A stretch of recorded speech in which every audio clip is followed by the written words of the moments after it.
Good morning guys, welcome back to another video, welcome back to Scottish Dream Productions, and welcome to my little adventure to Keighley.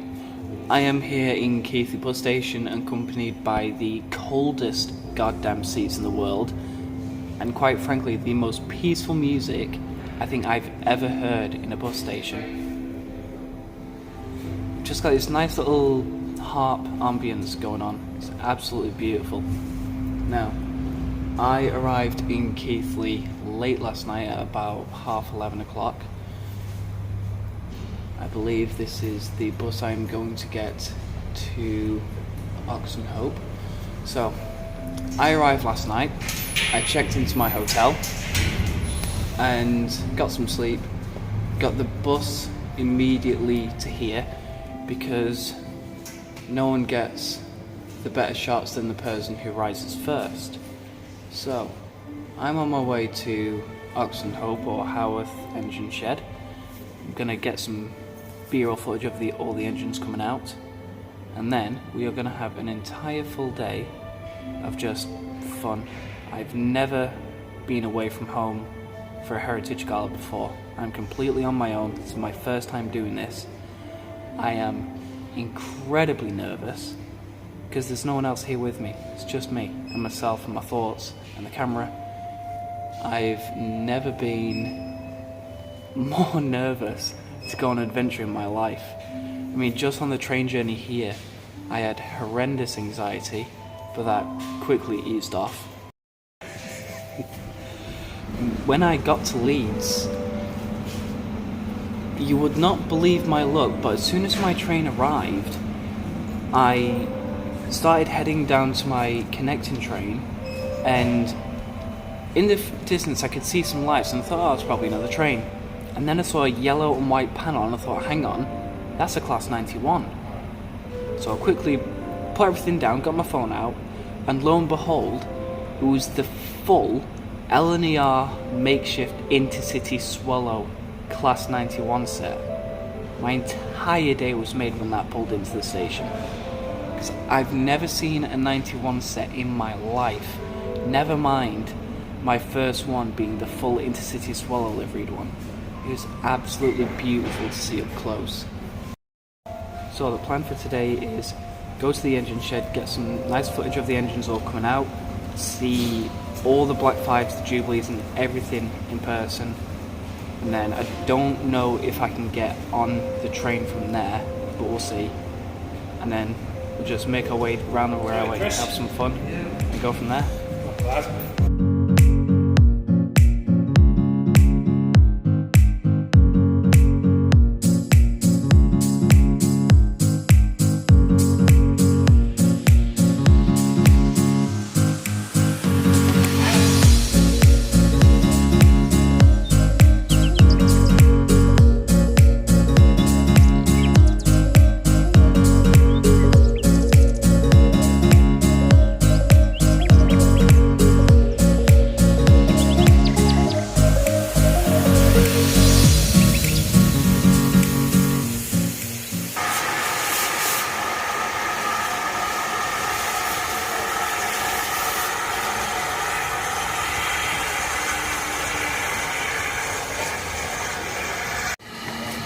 Now obviously it's going to be a very long time here at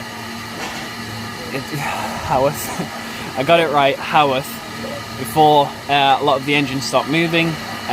The Taff Vale tank, I believe I got that right, that's already moved off. I missed that because I was getting a brew, because in this weather we need to stay warm, otherwise we're going to have some very jittery and shaky camera angles and we don't want that, so definitely got my tripod with me ready today. The coal tank, I got that right, London North Western Railway coal tank, that's just moved over the ash pit. Got a nice little clip of that. What I'm doing with this little adventure video is I'm going to combine my little experience videos with the videos that are going to go in the main video of the whole gala. So if you want to watch the main video of the whole gala, go watch that. If you want to share my experience as well, feel free to keep watching this. Now we'll experience the adventure together. There is just a joy inside me that is keeping me smiling just looking at all these huge giants. I am in for a very, very good weekend. So let me tell you about what lineup we've got going on this gala. So from the right going to the left, we've got 45407, the Lancashire Fusilier. And then in the middle, we've got 45596 Bahamas.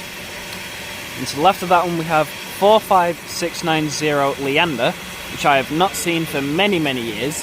And then to the left, this is the first one of these I've seen, is a Standard 2. This is 78022. Then if we pan the camera over here, we have the London North Western Railway coal tank, number 1054. And we have a third and final Black 5, 45212. Now, there was a Taff Vale tank here, and I think it was number 85. That has since moved off shed. Where it's gone, I do not know, but I hope to see it soon. Now, obviously, throughout the day, other engines might come out as well. Yesterday, I believe we had the Standard 5 out, and we also had the Green Dragon out as well from the Railway Shield, and that was popping about. So, if it's just these engines, I'm happy with that. If there's more engines about, even better. So, for now, I'm going to leave it at that, and I will pick up again when something happens. Now, this is something I heard a rumour about, but I wasn't sure it was true until I'm here and seeing it in the flesh. Apparently, the Bahamas Locomotive Society, obviously they own Bahamas, but apparently they also own the London North Western coal tank. And apparently, they polish that thing to hell and back. And they do.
Okay, so not a bad start. Not a bad start at all. So 45212 has gone towards Keighley, possibly to pick up the freight train.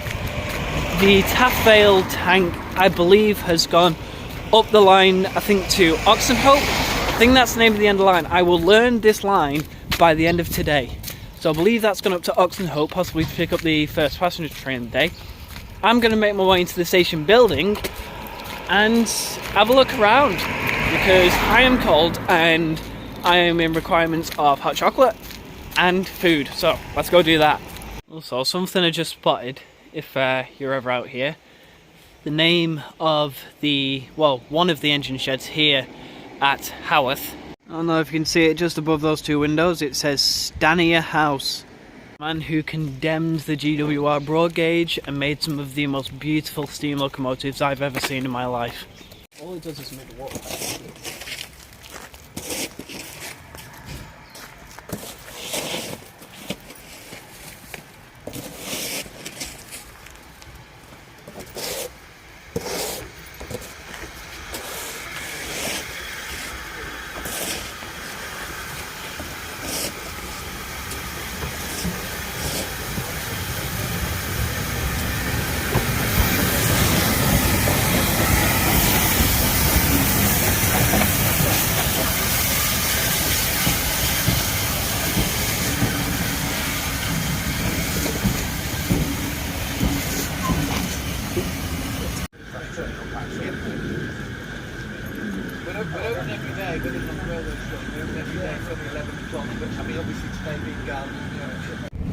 Yeah, it's one of those. Great Central was also one I plan to go to because it's a full mainline heritage site, and the TPO demonstrations. They don't do the TPOs anymore. What?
To the rescue. I think really it might damage it. Yeah.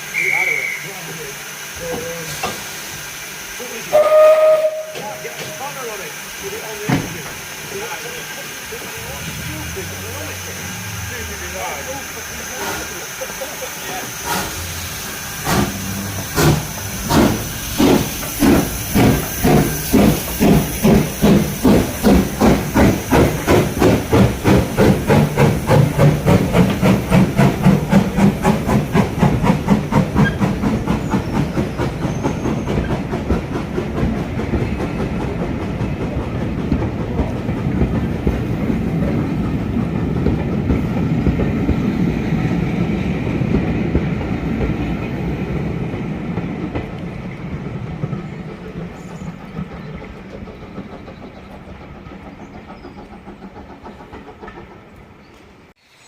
So here we are at Ingrove West. A light here for rail story, engine shed and the carriage works.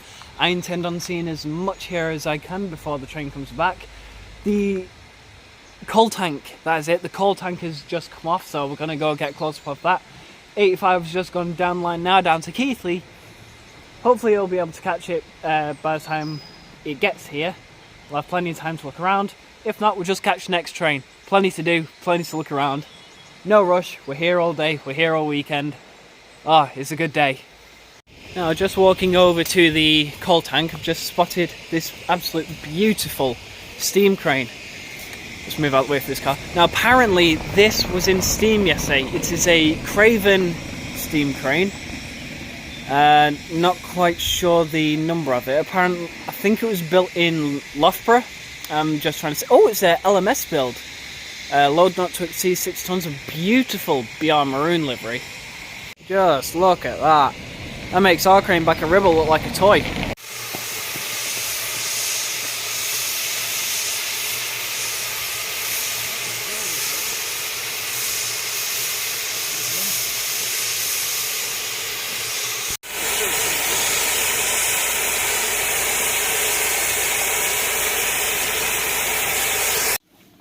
Hang on, let's try it the other way round. So, this is the vintage carriage truss shed. And immediately, as soon as I walk it... That's a video, not the real thing. So this is a beautiful little 040 saddle tank, Lord Mayor. It is a Hudswell Clark number 402. It was built in Leeds in 1893, so this is over 130 years old. Actually, that's 130 years old this year, wow. It was used in construction projects throughout the country, including the docks in South Wales, a housing estate in Essex, and fortifications at Spurn Head. Although Lord Mayor did not actually appear in The Railway Children, it was used to promote the film. The 3 young stars, Jenny Agutter, I'm probably butchering these names so bad, Sally Thomset and Gary Warren posed with a locomotive for the cover of a vinyl recording of The Railway Children narrated by Lionel Jeffries. And that's the little thing there. Got these little steps up to this. Oh, very rapidly. Oh wow, you can actually go inside. Look how small the cab is of this. This is absolutely tiny compared to some of the locos I'm used to. So obviously you've got a really nice diagram of everything pointing out to what it is. Yeah, I can tell that regulator's been disconnected. There's not been any steam in that for years. But just think, this has got to be probably one of the coldest conditions. That's very loud. The conditions of this loco must have been absolutely horrendous, and they've got a handle here to hold onto so you probably don't fall off the back. Just to think how far we've come in 130 years from this to like the new Class 69s that have come out. It's incredible how far we've come. Just here we've got this absolute beautiful teak Metropolitan Railway carriage. I believe this is all of first class. Yeah, it looks like it. Number 509. Absolutely gorgeous. Look at this. Got a load of station signs here. Some lamps. Some emblems up the top there. We've got some beautiful old photos here. There's the Ribblehead Viaduct, there's a Midland Spinner, some trams, and Dave. Nothing more, nothing less, just Dave. That's probably a little gag that the volunteers here have done. Oh, I say, this looks pretty. Look at this. Ooh. Oh, that's amazing! That's a layout of this museum. That's fantastic. And look, they've even got a mini loco that was just on. I forgot the name already, damn it. I'll come back to this in a sec. This is absolutely gorgeous. I'm not quite sure what kind of carriage this is. I'm pretty sure when I go around the other side, it'll tell me. But this is absolutely beautiful. Look at that. Look at this. Got the rail bus there, you got the learning coach. the crane, you got a pannier tank, got some more stock hiding down the back of the sidings. This layout would honestly be something that I would love to have being a preservation modeler. I would pay good money for this. I would buy this now if I could. Not too sure how the missus would feel about me buying a layout from Yorkshire and bringing it back home. Something I didn't really expect to see here. Now correct me if I'm wrong, but that is a London Underground station emblem. Not quite sure what that's doing here. Oh well. A display talking about carriages, some steam locomotives, apprentice toolboxes. It's just amazing. I'm not even sure what gauge this is. This is just monstrous. I believe that is 3.5 inch. I think this one might be 5-inch gauge. It's absolutely huge. I'm just used to my tiny 00 and N gauge models. This is gigantic. Little display here talking about the locomotives they have here at the Vintage Carriage Trust. Lord Mayor, that was the name of the loco that they had on their layout. So they've got Sir Berkeley, which has actually been at Ribble Steam Railway. Bellefonte, I believe I'm saying that right. That is a very odd locomotive with the strange valve gear. It was built in 1874. Holy hell. I don't even want to know how old that adds up to. And Lord Mayor, built in 1893. So yeah, Lord Mayor's 130. Holy hell. And of course, if you remember, Bachmann did a Railway Children's set. So look at that. I've been very tempted to get that pack, mainly for the station building and the pannier tank. But it's easier said than done these days. Now they've got a nice little film here. Well, the Keighley Valley Railway, 1965 to 1969. So I imagine this was in the preserved time, yeah, because some footage here of 72 in the Ivert. So it's definitely in the preservation time. Music is really, really nice. So come to the Vintage Carriage Trust shed, buy this DVD. Here's one of the carriages they're doing up. That's a luggage composite, I believe. So it's got 3rd class, 1st class, and a luggage compartment at Great Central Railway. Not quite sure what this carriage is. I think it might be another Lancashire and Yorkshire one. And down there you can see the rail bus. We're going to go up this ramp here and have a look at some of these. Oh, some of them are open.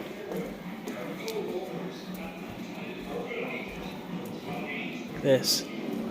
So these are London transport coaches. Oh god. I almost feel like I shouldn't be in here. This is too posh. I'm terrified I'm going to break something in here. So we've got the Metropolitan Railway connections, a small diagram here talking about the various places these trains would have gone. You've got the inner circle, you've got Wembley Stadium over here. You've got exchange stations here. It's just... this is crazy. This is absolutely crazy. To think that these carriages back then were like this, and they were going underground, run by steam engines, probably choking a lot of people. And what we have now is... this stuff is amazing. And you can tell that these carriages were used during the war, because there is some information signs here telling you what to do in the event of air raids, blackouts. So an air raid, if you are in the train during an air raid or when an alert is sounded, do not leave the train between stations unless are requested by a railway official. Should a gas attack be suspected? Jesus Christ, a gas attack?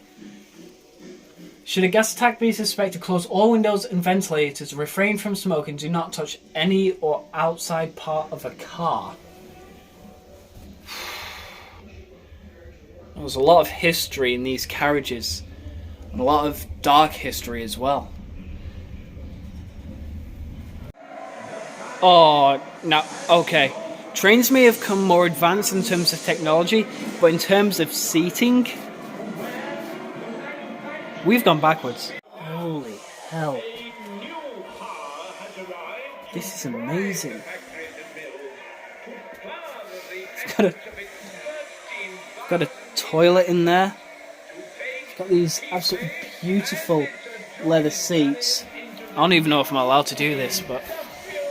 Oh. I'm just going to fall asleep here. It's amazing. We've got some ambience going through the speakers of what must have been radio broadcasts at the time.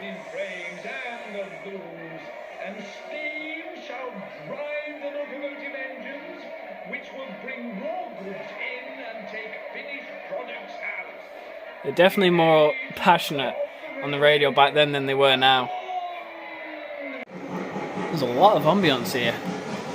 So this carriage, this maroon and cream one, this is a Metropolitan carriage. So this is number 509. It's a 7-compartment first-class carriage, Metropolitan Railway number 509. When was this one built? It was built in 1923. Wow. So what is the story of this? Doesn't really say. So I'm going to read you the history of this just quickly. So this is a first-class carriage. There is more space, and the carriage was built with superior upholstery and fittings to those of the other 2 Metropolitan Railway carriages on display here. So this one is, they're basically saying this one is more superior to the other 2 in terms of upholstery. The competition of beautiful carriages of the Great Central Railway had shamed the Metropolitan Railway into producing these dreadnought carriages, which were the great improvement on those previously in use. Nearly 100 were built between 1910 and 1923, including the 3 examples on display in this museum. They have steel underframes but have wooden bodies. All the dreadnought carriages were fitted at each end with side buffers, screw couplings and safety chains, and were provided with automatic vacuum brakes. The first of these carriages were gas-lit, using compressed gas carried in cylinders below the floor, but this was soon replaced with electric lighting using a generator driven by a belt from the axle and a bank of lead-acid storage batteries, which you may see under this carriage. Note the passenger's emergency alarm chain above the windows inside the carriage. This chain passes through each compartment and when pulled opens a valve at the end of the carriage, letting air into the vacuum brake pipe and so causing the brakes to be applied. So essentially when the Great Central? Yeah, so when the Great Central Railway embarrassed everyone with their amazing carriages, Metropolitan Railway said, oh yeah, watch this. And then they produced these dreadnought carriages. Now, I don't know if these carriages have moved. I don't know if they're ever going to move, but I would love to see these out and about again, and I'd love to ride in them along this railway again in the future, because they are absolutely stunning. So they put stickers on some of these windows that this carriage has been used to film stuff in. So here you see Return of the Antelope, episodes 2 and 3 of 1984 Grandma TV serial Fiona MacArthur was filmed in this carriage. The one here, The Secret Agent, 1992 BBC television. Cheryl Campbell and David Schofield were filmed in this compartment. Without a clue, this carriage was filmed in the Lake District for 1987 film starring Michael Caine and Ben Kingsley. The Secret Agent, 1992 BBC TV television, David Suchet and Richard Sterling were filmed in this compartment. So many more stickers. Sherlock Holmes, 1984-1987 Granada TV series starring Jeremy Brett. This carriage was filmed for The Final Problem, Wisteria Lodge, the Bruce Partington plans. This carriage was used in Sherlock Holmes, the original Sherlock Holmes series. It's North and South. Brideshead Revisited, the 2007 version. It's amazing. What's this? The Forsyte Saga Series 2. The Railway Children. Here we go. Railway Children. This carriage appeared in the 1970s EMI version. And the Peaky Blinders. Peaky Blinders. This carriage was filmed in 2012 for the BBC TV Tiger Aspect Caramandabak series. Wow. I think this is the most filmed carriage of all time. Railway Children, Sherlock Holmes, Without a Clue, Testament of a Youth, Sorrel and Son, Swallows and Amazons, The Grand, The Secret Agent, Hound of the Berserkervilles, The Forsyte Saga. Just goes to show, if you have some vintage carriages in your collection, people are going to get in contact with you. There is just so much history here alone than I could ever take in just a week. I'd need to spend like a year in this building alone just to take in all the history and keep it in my head. Because I'm probably going to forget a lot of this, but it's just amazing. I mean, if you have a railway for over 60 years, you're bound to get a massive collection. I am never not going to be amazed by the pure vast amount of history that's here. It's incredible.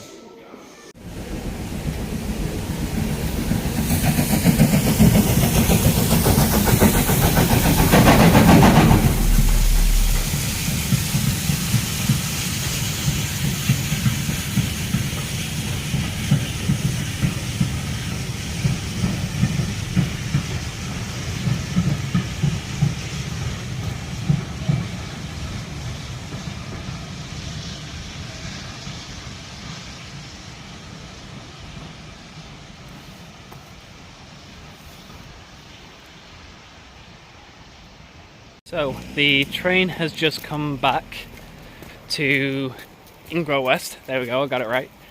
I'm gonna try and see if I can sit in the Blackpool Club car this time, because that looks absolutely heavenly.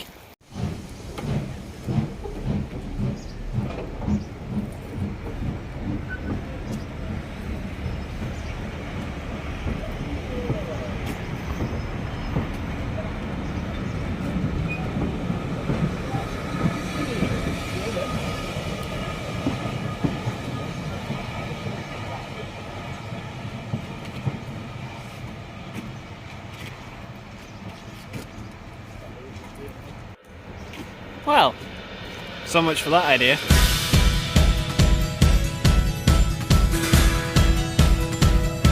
So my friends, I am now at Oxenhope.